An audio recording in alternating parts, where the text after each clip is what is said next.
పాతబస్తీలో జరిగిన ఘోర అగ్ని ప్రమాదం మీద ప్రభుత్వం విచారణ జరపాలని మాజీ ఎమ్మెల్సీ బీజేపీ సీనియర్ నేత ఎన్ రామచంద్రరావు డిమాండ్ చేశారు. హైదరాబాద్లో జరిగిన వన్ నేషన్ వన్ ఎలక్షన్ సదస్సులో ఆయన పాల్గొన్నారు. దేశంలో ప్రజాధనం ఆదా చేయడంతో పాటు ఎన్నికల కోడ్తో అభివృద్ధి కుంటుపడకుండా చూడవచ్చని ఆయన అన్నారు. కుటుంబ పాలన చేస్తున్న కొన్ని పార్టీలు వారి ప్రయోజనాల కోసం వన్ నేషన్ వన్ ఎలక్షన్ను అడ్డుకోవాలని చూస్తున్నాయని ఆరోపించారు. వీటిపై ప్రజలను చైతన్యం చేయడానికి నిపుణులతో మేధోమథనం సాగిస్తున్నట్లు చెప్తున్న రామచంద్రరావుతో మా Hyderabad chief reporter Srinivas face to face.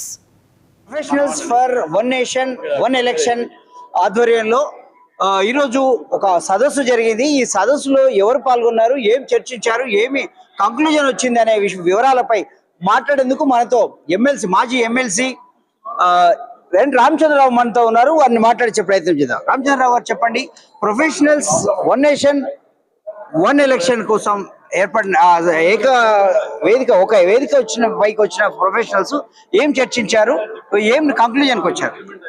Shivraj Singh Chauhan గారు, సునీల్ బన్సాల్ గారు, అనిల్ కుమార్ ఆంటోనీ గారు, వీళ్ళందరూ కూడా ఈరోజు ఇక్కడ వన్ నేషన్ వన్ ఎలక్షన్ సంబంధించినటువంటి దేశంలో ఒకే ఎన్నిక జరగాలి. రామ్నాథ్ కోవింద్ గారి యొక్క రిపోర్ట్లో కూడా 800 పేజీ రిపోర్ట్లో దేశానికి మంచిది.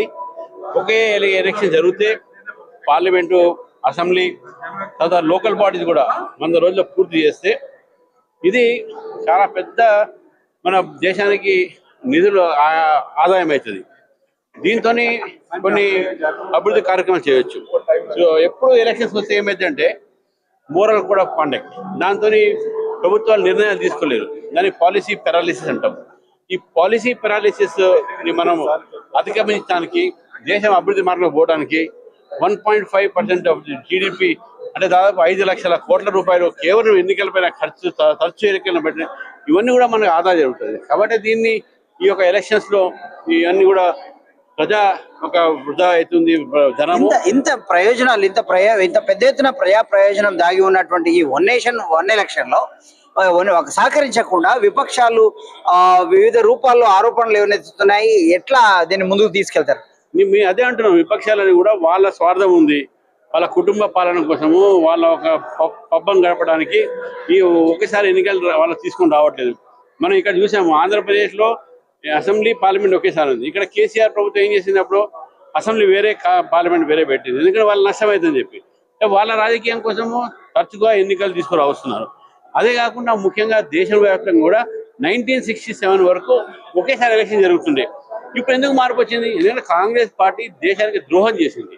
ఈ దేశంలో తరచుగా రాష్ట్ర ప్రభుత్వాన్ని కూలగొట్టి ఎన్నికలు వాళ్ళ ఇష్టం వచ్చినట్టు పెట్టి ఈ దేశంలో అనేక ఎన్నికలకు దారి తీసింది కాంగ్రెస్ పార్టీ.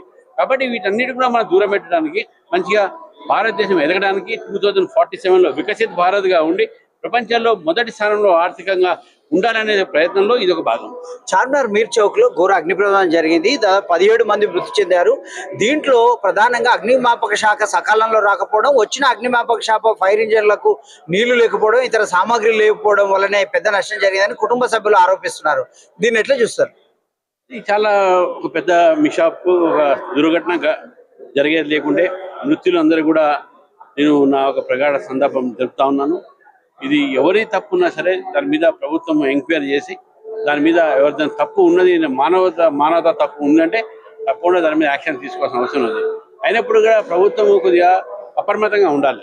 ఈరోజు ఎండాకాలంలో అనేక ఒక స్థానాల్లో ఈ యొక్క అగ్ని ప్రమాదం జరుగుతుంది. అంటే ఫైర్ ఒక సేఫ్టీ డివిజన్ని మొత్తం కూడా అప్రమత్తం చేయాల్సిందిగా కూడా ప్రభుత్వాన్ని కోరుతాం. Thank you.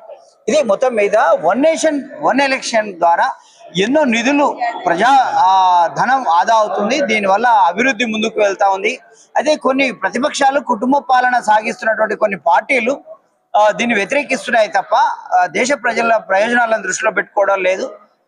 ఆ విషయాన్ని ప్రజలు గమనించాలంటున్నారు. ఆ విషయం పట్ల ప్రజల్లో అవగాహన తేవడానికి ఈ సదస్సులు చేపడుతున్నాం అంటున్నారు. అరతబస్తీలో జరిగిన అగ్ని ప్రమాదంలో అగ్నిమాచారు.